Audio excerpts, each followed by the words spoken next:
Student good morning. आज हम शुरू करेंगे बेटा अपना नया चैप्टर दैट इज़ वेक्टर। ठीक है, वेक्टर में हमने बेटा ये चैप्टर नंबर आपका 12 है। इसके अंदर क्या है, सबसे पहले हम ये जान लेते हैं कि वेक्टर क्वांटिटीज़ क्या होती है। बेसिकली बेटा 2 टाइप की क्वांटिटी होती है। एक होती है आपकी वेक्टर क्वांटिटी और बेटा दूसरी होती है स्केलर क्वांटिटी। ठीक है, स्केलर क्वांटिटी वो होती है विच हैव ओनली मैग्नीट्यूड। ऐसी क्वांटिटी जिसमें केवल मैग्नीट्यूड हो उसको हम स्केलर क्वांटिटी कहते हैं। जैसे हो गया लेंथ, हो गया मास, हो गया, ठीक है, वेट, लेंथ, मास, टेम्परेचर हो गया। इसके अंदर केवल मैग्नीट्यूड है, इतनी लेंथ है, इतना मास है, इतना टेम्परेचर है। लेकिन जो वेक्टर क्वांटिटी होती है उसके अंदर मैग्नीट्यूड प्लस डायरेक्शन दोनों होते हैं। फॉर एग्जांपल वेलोसिटी होगी, वेलोसिटी में डायरेक्शन भी होती है, मैग्नीट्यूड भी होता है, एक्सेलरेशन होता है, एक्सेट्रा। ठीक है बेटा, ये आप लोग फिजिक्स में भी पढ़ते होंगे। तो बेसिकली हम लोग इस चैप्टर में वेक्टर क्वांटिटी को रिप्रेजेंट करते हैं। ठीक है बेटा, सपोज दैट आपका कोई लाइन सेगमेंट है ए से बी। अगर हम ये एरो लगा देते हैं यहाँ, तो इसका हम बोलेंगे A B vector.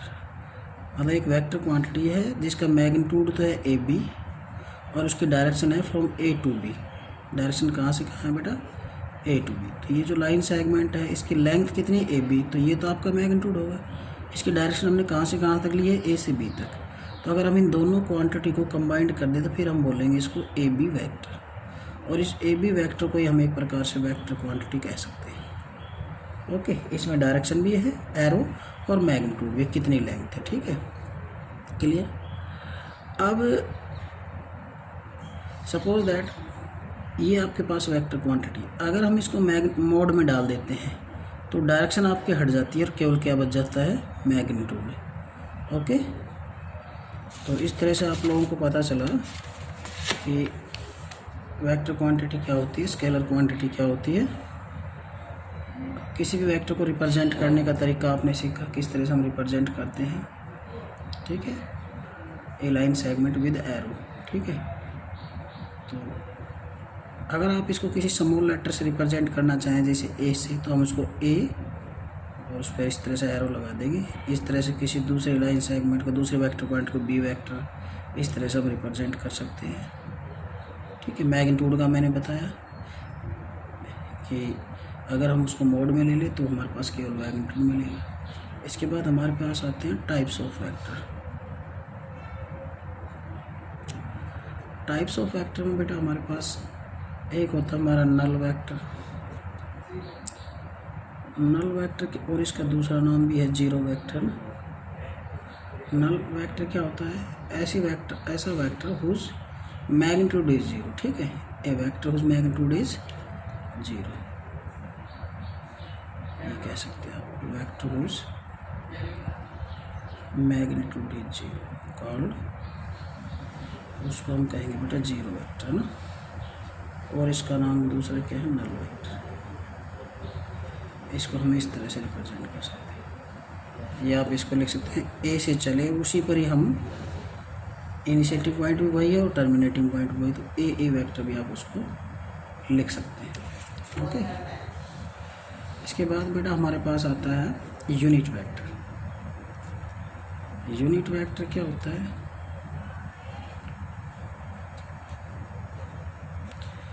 A vector whose magnitude है ना, whose magnitude is unit called unit vector। ऐसा वेक्टर जिसका मैग्नीट्यूड यूनिट हो, 1 के इक्वल हो, उसको हम क्या कहेंगे, यूनिट वेक्टर कहेंगे बेटा। जैसे मान लीजिए आपके पास कोई ए बी वेक्टर है, अगर आप उसको उसके मोड से डिवाइड कर दें तो ये यूनिट वेक्टर होगा। मान लो ए से बी आपका यहाँ से यहाँ तक है, ये आपका ए बी वेक्टर है। इस डायरेक्शन में अगर मान लो आप यूनिट लेंथ निकालना चाहो यूनिट, तो हम क्या करेंगे, उसको मोड से डिवाइड कर देंगे। और उसको रिप्रेजेंट कैसे करते हैं बेटा, कैप लगा दीजिए, ए बी, इस पे आप कैप लगा दें, ए बी कैप। ये अगर आप स्मॉल ए से रिप्रेजेंट करते हैं तो कोई ए वेक्टर है, सपोज ये आपका ए वेक्टर है। ओके, अब इस डायरेक्शन के अंदर आपने यूनिट वेक्टर निकालना है, तो हम ए कैप करेंगे और उस वेक्टर को उसके मैग्नीट्यूड से रिप्रेजेंट डिवाइड कर देंगे, तो आपको यूनिट वेक्टर मिल जाएगा। ठीक है, इसके बाद बेटा हमारा थर्ड आता है इक्वल वेक्टर। इक्वल वेक्टर कौन से होते हैं, कोई भी दो वेक्टर हैं, एनी टू वेक्टर्स, ठीक है बेटा, और सेट टू बी इक्वल। इसमें कुछ कंडीशन होती है। इफ़ फर्स्ट कंडीशन ये होती है कि लेंथ सेम होना चाहिए। लेंथ क्या होना चाहिए बेटा, सेम होना चाहिए। दूसरा होना चाहिए पैरेलल स्पॉट होनी चाहिए।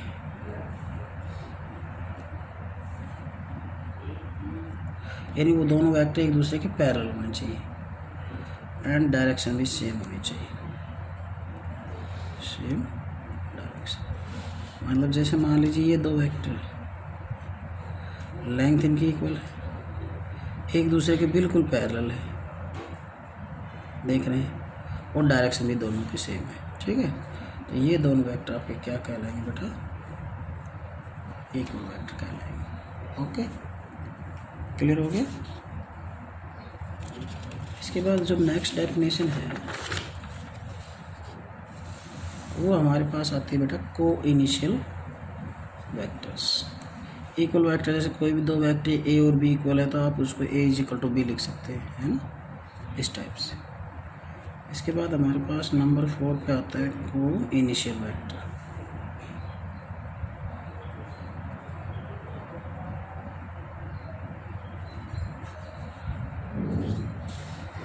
तो ऐसे वेक्टर्स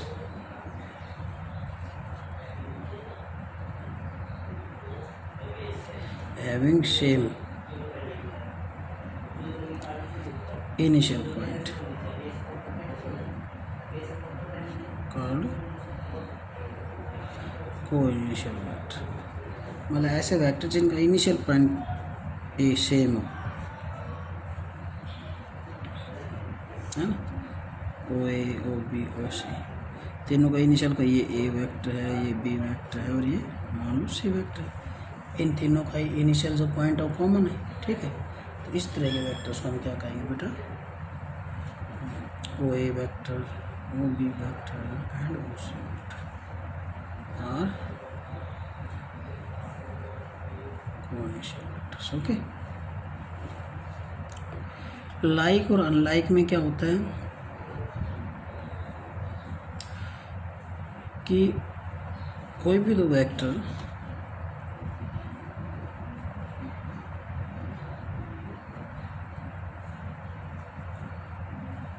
लाइक कब होंगे, जब उनकी डायरेक्शन सेम है, और अनलाइक कब होंगे, when they are in opposite direction.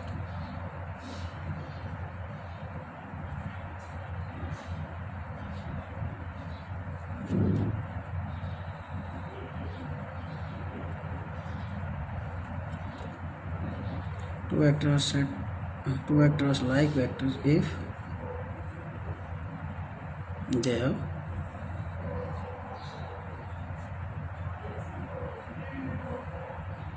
same direction. Okay, और अनलाइक यहाँ क्या होगा, एंड टू वेक्टर्स और unlike vectors if they are opposite in direction, they are, यानी वो एक दूसरे के क्या हो, अपोजिट हो, they are opposite in direction। Okay, तो उनको हम क्या कहेंगे बेटा, अनलाइक वेक्टर्स। इसके बाद हमारा आता है कोलिनियर वेक्टर्स। ठीक है, तो कोलिनियर वेक्टर्स क्या होते हैं बेटा? ऐसे वेक्टर जो किसी सेम लाइन के पैरेलल हो, ठीक है। कोलिनियर वेक्टर क्या कहेंगे, क्या होंगे बेटा? Vectors which are parallel to same straight line, ठीक है। उनको कहेंगे कॉल्ड कोलिनियर। ओके, ये कुछ डेफिनेशन है बेटा। लोकलाइज्ड वेक्टर भी होता है जिनका इनिशियल पॉइंट फिक्स हो। एक फ्री वेक्टर भी होता है बेटा, ठीक है, जिनका इनिशियल जो पॉइंट है वो फिक्स है ना। लिख देते हैं, चलो 7। एक होता है लोकलाइज्ड, है ना। ये कैसे वेक्टर होते हैं? Vectors whose initial point is fixed called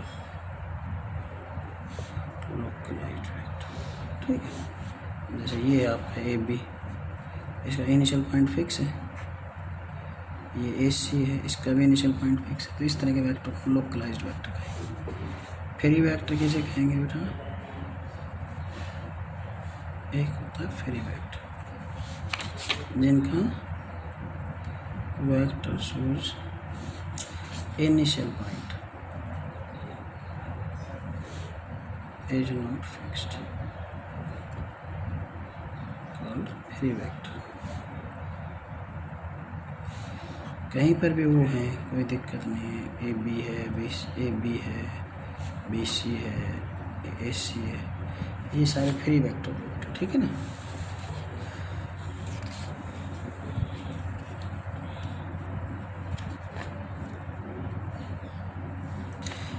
एक आता है हमारे पास इसमें बेटा negative okay vector. Negative vector क्या होता है?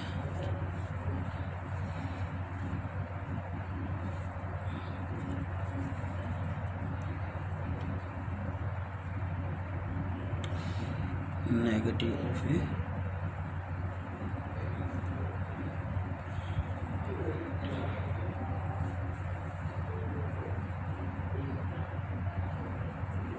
ऐसा वेक्टर, सपोज दैट ये आपका कोई वेक्टर ए है, और अगर आप कोई ऐसा वेक्टर ले जिसकी लेंथ सेम हो परंतु डायरेक्शन अपोजिट, तो उस वेक्टर को उस दूसरे वेक्टर का क्या कहेंगे?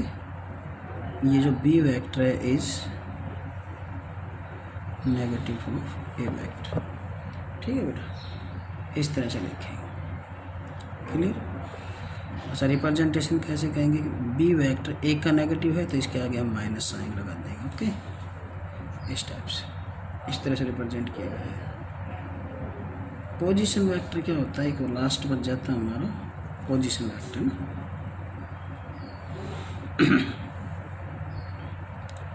पोजीशन वेक्टर क्या होता है कि एक ऐसा वेक्टर जो किसी पॉइंट की पोजीशन को रिप्रेजेंट करे। सपोज दैट ये आपका ओरिजिन है, यहाँ पर कोई पॉइंट, तो ओरिजिन से ये जो ए पॉइंट है, इसको इसकी पोजीशन को रिप्रेजेंट करने वाला जो ओ ए वेक्टर है ना, इसको हम बोलेंगे position vector of point A, ठीक है ना। ए पॉइंट का पोजीशन वेक्टर ओ से ए के लिए, यानी जो किसी पॉइंट की पोजीशन को रिप्रेजेंट करें उसको हम क्या बोलेंगे बेटा? Position vector. ये हमारे पास कुछ डेफिनेशन थी। इसके बाद हम लोग कुछ क्वेश्चन कर लेते हैं। अब हम शुरू करेंगे एक्सरसाइज 12.1, ओके। 12.1 का बेटा जो फर्स्ट क्वेश्चन है, देखो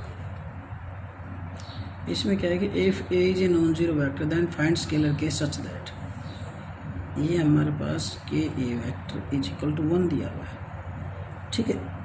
इनको हम अलग अलग कर सकते हैं, इससे इसमें भी अलग कर लिया हमने, इसमें भी इज इक्वल टू 1।